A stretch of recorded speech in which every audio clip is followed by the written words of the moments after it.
Tola gartee itti tolerraa mataa guddaa fi xiqqaan yoo laftinii fi hojiin teessan irraa fi roobni irraa qal'aa ta'e hin guddatu jechuudha. Yoo ammoo dalagaa teessan biratti rahmanni rabbiitis jiraatee itti tolee itti atiis isa kana jala dalayde gusan mataan guddisa. Ulee burii rakkoo naqii tumaan beeytu hellee dhaqii jechuudhaan afoola fayyadamuudhaan kan tumaa jiranii. Yeroo bishingaa jiran akkanumatti waan kan laaftotti argamuuf sayan ilmi namaa jechuudha.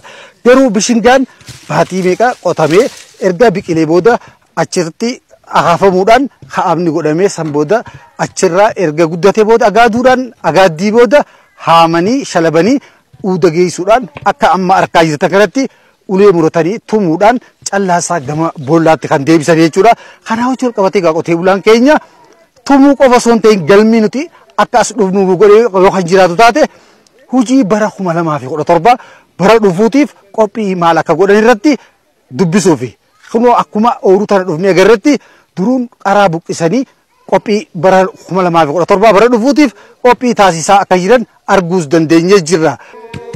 Egaa amma gizee tana amma shanyuma bichaan dhufnu beeyte yoo fuutee amma qaraa kana keessaa buqqaastee qararraa wali qabdee qararraa buqqaastee gizee shanyii san gizee qottesanii akkasitti irraa bareedaadha.